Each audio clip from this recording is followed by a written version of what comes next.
Hi, everyone. Thank you for tuning in to Bud's Hot Sports Takes with me, Bud. If you're returning, then you know we will be going over the current league leaders. We get to, before we get to who we're going to pick for Sunday's games. If this is your first time, you now know the order. If you're uninterested in the league leaders, you can skip ahead to the picks. Passing, Dak Prescott. He's leading the league in passing yards with 1,119.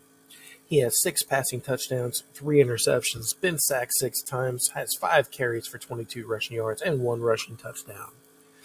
Matthew Stafford, second in the league in passing yards with 1,114. He has 8 passing touchdowns, 2 interceptions, been sacked 8 times, and has 10 carries for -4 rushing yards. Daniel Indiana Jones is third in the league in passing yards with 1,078. He has 4 passing touchdowns, 2 interceptions, been sacked 4 times, has 18 carries for 54 rushing yards and 3 rushing touchdowns. Justin Herbert is fourth in the league in passing yards with 1,063.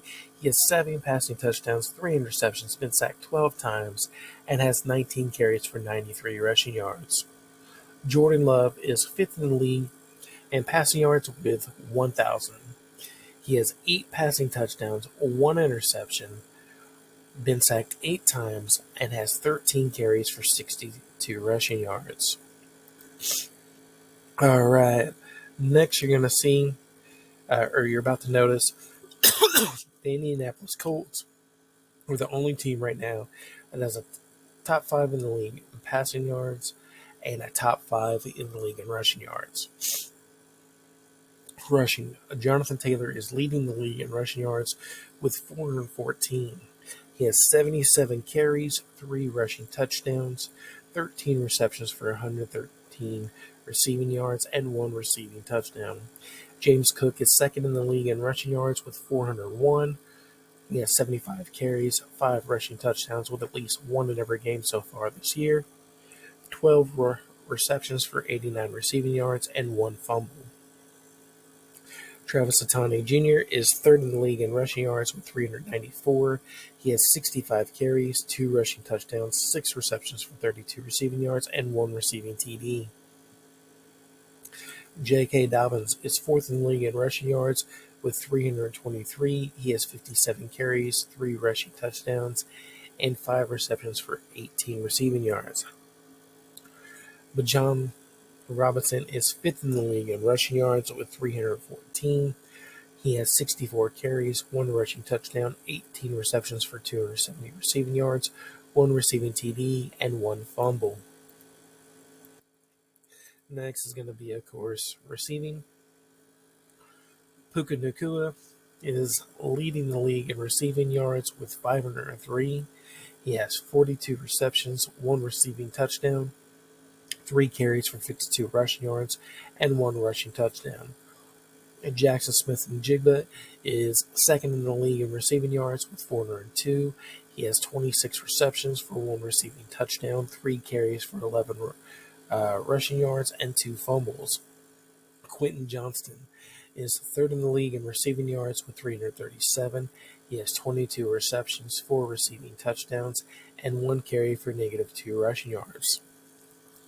Ricky Pearsall is fourth in the league in receiving yards with 327.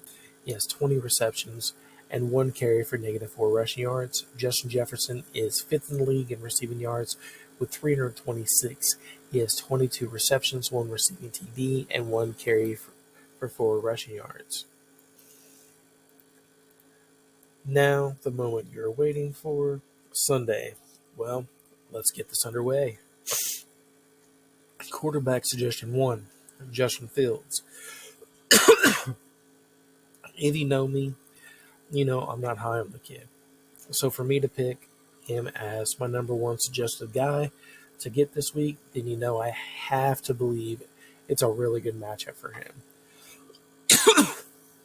I think he might just be the most physically gifted QB currently for sure, but maybe ever. The problem is he has poor decision making, and while he has an arm, he has a tendency to do what scramblers do, and instead of running, trying to give receivers time. He just tucks and runs, which says he just doesn't have faith in his arm. However, he is going against the worst defense in the league so far this year against the pass, and their run defense is 20th in the league. So he should be able to get some passing yards, and we know he can light up the stat column with his legs. He is going for 5,600 in DraftKings and 7,700 in FanDuel. Suggestion 2. Not very much matchups I really like this week on the QB side of things, but a suggestion, I'm going to go with Goff. While he hasn't been lighting it up fantasy daily sports wise, he has stayed in the top of the league and the second in the league in passing touchdowns.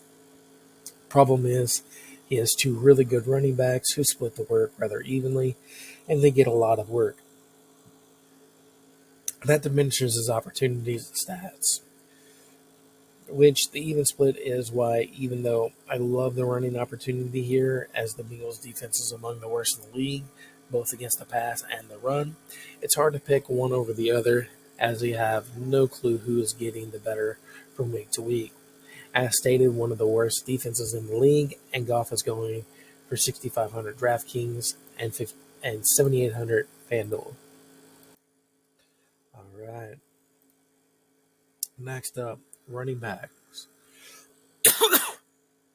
Suggestion 1. Omarion Hampton. He was third last week overall running back last Sunday with his chance to lead the backfield, and was second cheapest of the top three. He can do a lot of damage and do it fast, as he isn't your bruising style running back, and much like a Swiss Army knife, as you can use him in the screen pass or run outside and use that blazing speed of his. While the defense is facing this week is middle of the pack against the run, they are among the weakest against the pass, and did just give up 4 receptions to Bijan Robinson last week for over 100 receiving last week. This kid has the potential to have another great game, especially with Najee Harris out for another week, and has the potential to overtake him by the time he returns. He is going for 6,500 DraftKings, 7,500 in FanDuel. Suggestion 2. Cam Skattebo, however you pronounce that. He has earned the starting role, had high usage. Yes, Dart looked like he was certainly favoring his hamstring last week during his start, and it's questionable. But whether it's Dart or Wilson, they showed last week they are willing to give a lot of work to Skattebo. And last week looked good against a team ranked third against the rush, and is facing a middle-of-the-road rushing defense this week for what should be an easier matchup for him. And with what looked like a possible serious injury last Sunday for their star receiver, should mean relying even more on the run. He's going for 6,000 DraftKings and 6,200 FanDuel.